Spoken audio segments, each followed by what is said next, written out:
Why do you get bad grades in math, even when you swear you studied for hours? We've all been there, right? You put in the work, you feel like you understand it, and then the test comes back covered in red ink. If you're here to finally understand how your brain actually works and unlock your real potential, well, you found your people. Welcome to Brainpower Academy. Just picture it for a second. That moment, the tests are being handed back. Your heart starts to pound. You told yourself this time is going to be different, but then the paper hits your desk and that number at the top, it doesn't feel like a grade. It feels like a judgment. It feels like all the proof you need for that little voice in your head that whispers, see, you're just not a math person. Okay, stop. If that feeling is even remotely familiar, I need you to hear me loud and clear. That sinking feeling in your stomach is not a measure of your intelligence. You are not a broken student. What's broken is the system. You're stuck because no one ever taught you how to actually learn this stuff. So first, let's pull back the curtain and look at what's really going on. We need to dissect what I call the disappointment cycle. This is the vicious loop so many of us are trapped in, and seeing it for what it is, that's the first step to breaking free. Here's the best way I can put it. It's like you've been trying to run a marathon while wearing heavy, clunky hiking boots. You're putting in all the effort, you're sweating, you're exhausted, but you're getting nowhere. And you're wondering, what's wrong with me? Nothing. The problem isn't your legs, it's the boots. You don't lack the ability, you lack the right tools. All right, so if it's the tools and not the effort, let's get specific. It's time to pop the hood on our own brains and expose the two big psychological traps that are sabotaging your success without you even realizing it. Okay, this first one, this is the big one. It's called the illusion of competence. And honestly, it's the silent killer of math grades. It's that sneaky feeling you get when you're studying. You're reading your notes, you're looking at a solved example, and you're nodding along, thinking, yep, got it. Makes sense. You feel productive. You feel smart. But you're being tricked. And here's how the trick works. Your brain is confusing two very different things, recognition and recall. Looking at a solved problem in your notes is just recognition. It's passive. It's familiar. It's like seeing someone's face and thinking, oh yeah, I know them. But a test? A test is a blank page. It demands recall. It's asking you to remember their name, where you met them, and their whole life story from scratch. We spend all our time practicing the easy part, recognition, while the test is all about the hard part, recall. Think about it like this. You could watch videos of elite weightlifters all day long. You can understand their technique, critique their form, but it will not build a single ounce of muscle on your body. To get strong, you have to go lift the heavy thing yourself. Math is exactly the same. It's a contact sport, not a spectator event. And just reading your notes, that's you sitting in the bleachers eating popcorn. Now, this brings us to the second, more emotional trap. Why is it that the second we start to feel confused, our brain immediately screams, abort, you're failing? This is a total game changer. We have to completely reframe what confusion means. Confusion in math is not a stop sign. It is the very sensation of learning happening in real time. That mental friction, that struggle you feel, that's your brain physically forging new pathways. That is the feeling of getting stronger. That is the weightlifting. And hey, if you're having a bit of an aha moment right now and you want to keep digging deeper into how your brain works to unlock your true potential, do yourself a favor and hit that subscribe button. That's what our community is all about. Okay, I want to show you, not just tell you, how easily your brain falls for these shortcuts. So we're going to do a quick riddle. The only rule is go with your immediate gut reaction. Don't overthink it. Ready? Here it is. A bat and a ball cost $1.10 total. The bat costs exactly $1 more than the ball. How much does the ball cost? I'll give you a second.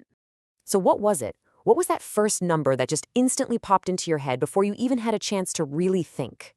I'm willing to bet for most of you, your brain immediately shouted 10 cents. And if it did, don't worry, you are in very good company. It's the most common answer, and it's also wrong. Let's just walk it through. If the ball was 10 cents and the bat is $1 more than that, the bat would have to be $1.10. Put those together and you get $1.20. That's too much. The real answer is 5 cents. A 5-cent ball plus a bat that's $1 more, so $1.05, adds up perfectly to $1.10. Now, here is why this is so important. You didn't just fail at simple math. You experienced a cognitive error. Your brain is designed to be efficient, to be lazy. It saw $1.10 and $1 and a bird, and it just jumped to the easiest, most intuitive feeling answer. This is exactly what happens on a test when you see a problem that looks familiar. Your brain takes a shortcut right to the wrong answer. And this brings us right to the core mindset shift we have to make. It's all about the huge difference between just memorizing facts and actually understanding the ideas behind them. Think of math like it's a language. The wrong way to learn is to memorize a phrasebook. You learn, where is the library and how much for this? But if someone asks you a slightly different question, you're totally lost. It's fragile. The right way is to learn the grammar and the vocabulary. Once you have those, you can create infinite, flexible sentences. You can adapt. You can have a real conversation. That's what we need to do with math. Okay, so let's tie this all together. What is the actual real path forward? How do we break the cycle and start getting the grades we know we're capable of? First, we have to be honest with ourselves and abandon the comfortable lies. I'm talking about passively rereading the textbook, highlighting your notes until the page is glowing yellow, watching someone else solve problems on YouTube. These things feel so productive, but they are the main ingredient for the illusion of competence. They are lying to you. We're going to replace those comfortable lies with powerful techniques that actually work. And here's the secret no one ever tells you. These new methods are going to feel harder. They will feel more frustrating. But that difficulty, that mental strain you feel, that isn't a sign you're failing. It's the signal that it's working. It's the feeling of your brain getting stronger. So, are you ready to learn the strategies that build real mastery? Because in part 2, we are going to dive deep into the specific, powerful techniques that you can use to replace those comfortable lies. We're talking about a full toolkit of methods that force your brain to engage, to struggle, and to build those deep, lasting connections we've been talking about. If you're serious about this, you cannot miss it. Make sure you're subscribed because what's coming next is the practical guide you've been waiting for. Hey, welcome back to Brainpower Academy. So in our last explainer, we really dug into this thing called the illusion of competence. That super dangerous feeling of thinking you know something when, well, you really don't. So today, we're not just talking about the problem anymore. We're talking about the cure. We're going to arm you with the tools to build knowledge that actually sticks. All right, so let's get right into it. This is part 2. Last time was all about exposing the problem. Today is all about building the solution. This is about giving you the tools to go from being a fragile memorizer to a robust, confident architect of your own understanding. And to really get there, I want to start with a story. It's a personal one. It's about a time I failed so badly that I was just ready to throw in the towel, completely convinced I just wasn't smart enough. So picture this. I was 16, stuck in this advanced algebra class. I studied for days for this one midterm, only to get a grade that was frankly embarrassing. I was just devastated. I went to my teacher, ready to drop the class, and I told him, I swear I know the formulas, I just freeze up on the test. And he looks at my notes, they're perfectly highlighted, everything looks great.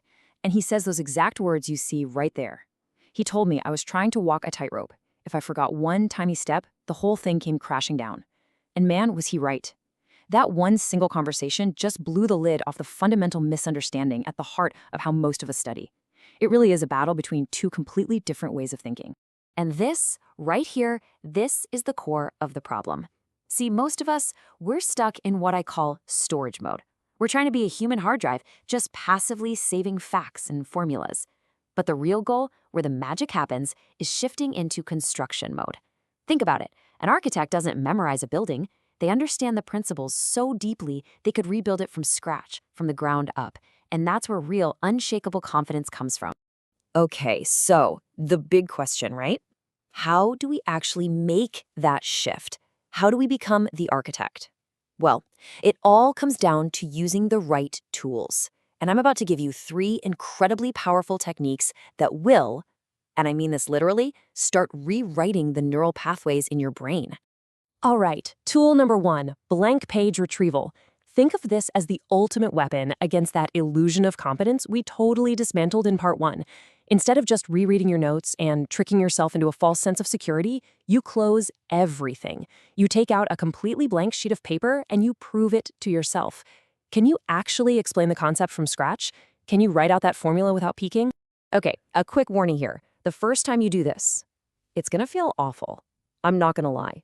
You'll just stare at that empty page and feel this wave of panic as you realize how little you actually retained. But you have to listen to me on this. That feeling, that struggle, that is the most important part of learning. That panic is your brain physically forging stronger connections. It's the sign that you're not just pretending to learn, you're actually doing it. Okay, on to tool number 2, and you'll see how this builds on the last one. It's called Interleaved practice. And this one, it's a direct attack on how most of our textbooks are set up. See, textbooks use what's called blocked practice. You do 10 problems of type A, then 10 of type B. It feels really easy, but it's a total lie. It trains you to be a robot on an assembly line. But let's be real, when do you ever see a test where all the problems are neatly sorted by type? Never. Interleaving forces you to become that master craftsman who can look at any random problem and know exactly which tool to pull from the toolbox. And that brings us to tool number 3. And honestly, this might be my favorite, the Feynman Technique. It's the ultimate lie detector for your own understanding. The process itself is simple, but it is absolutely ruthless. You take a concept and you try to explain it out loud in the simplest language you can possibly imagine. Seriously, you can explain it to a rubber duck on your desk. And the second you get stuck, the moment you have to use some complicated jargon because you can't simplify it, you stop right there. That's a red flag. You've just found a gap in your own knowledge. Go back to the book, fill that gap, and try again. The bottom line is simple. If you can't explain it to a 5-year-old, you don't really get it yourself. So I know what you're probably thinking right now. All 3 of these, blank page retrieval, interleaving, Feynman, they sound way harder, right? They sound like they take a lot more time. And you know what? You're absolutely right. They do. But that difficulty, that's the whole point. You can spend 10 hours studying the easy way and still get a bad grade, or you can spend 5 hours studying the hard way and actually master the material. Real, effective learning is supposed to feel like a workout for your brain. Okay, let's just pause here for a second. I really want you to think about this. Which one of these 3 tools kind of scares you the most? And be honest with yourself. Is it the idea of staring at that empty, blank page? Is it the chaos of mixing up all the problem types? Or is it the vulnerability of actually trying to teach something out loud to, well, a rubber duck? If this is hitting home for you, do me a favor and hit that like button. Then drop a comment below and tell me your answer. Just admitting it is the first step. All right, so you're out there, you're using these tools, you're embracing the struggle, and that means one thing is for sure. You're going to make mistakes. A lot of them. And this, right here, is where the real transformation begins. We have to completely change our relationship with making errors. You know, most of us, we see a big red X on a test and we feel this wave of shame, right? We want to just crumple it up and hide it. But from this moment on, I want you to see every single one of those mistakes as a little nugget of gold. It is not a judgment on you. It is pure, incredibly valuable data that is telling you exactly where your system of thinking broke down. It's a gift. And here's the tool you use to mine that gold, the mistake journal. It's so simple, but it is unbelievably powerful. In the first column, you write down the exact problem you got wrong. Don't just glance at it, write it out. In the second column, you're a detective. You perform a diagnosis. Why did you get it wrong? Was it a dumb calculation error? Did you misread the question? Or was it a deep conceptual gap? You have to be brutally honest here. And then in the third column, you write out the correct logic in your own words, as if you were teaching it to someone else. What you end up with is your ultimate, personalized study guide.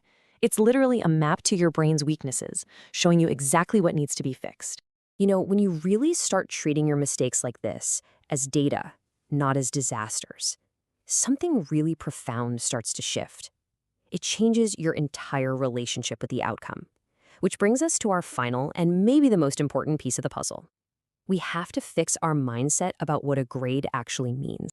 Let's just be real for a second. A bad grade feels awful. It just does. It can feel like a final judgment, right? Like a door just slammed in your face, telling you you're not good enough, you don't have what it takes. But that feeling is based on a total lie. But here's the absolute truth, the thing you have to internalize. A grade is just feedback. That's all it is. It's feedback on your current strategy. It's not telling you that you're stupid. It's telling you that the tools you used for that particular job didn't work. It's just a signal, a flashing light telling you, hey, that approach didn't work, time to try a new. So from now on, when you sit down to study and you choose the hard path, when you pull out that terrifyingly blank page and you feel that struggle kick in, I want you to actually smile. Because that feeling, that frustration, that mental friction, that's not the feeling of failure. That is the feeling of your brain getting stronger. It is, quite literally, the feeling of you getting smarter. So, let's just pull all this together. Look at the transformation we've mapped out. You get now why just trying to be a hard drive for facts is a recipe for failure. You have the architect's tools, blank page retrieval, interleaved practice, the Feynman Technique, to build knowledge that lasts. You have a system to turn your inevitable mistakes into your greatest strength. And maybe most importantly of all, you've got a new mantra. Difficulty isn't something to run from, it's the path you're supposed to be on. So I'm going to leave you with this one thought. That grade, that number on a piece of paper, it does not define you. Your potential isn't written in ink. You're defined by what you do next. Look, if this way of thinking, this deep, intelligent approach to learning, if that resonates with you, then subscribe to Brainpower Academy. Let's keep developing your most important asset, your mind. Drop a comment below. I really want to know what your biggest insight was from all this. And please share this with anyone else you know who's tired of studying hard and is finally ready to start studying smart. Thanks so much for your time. Now go become the architect.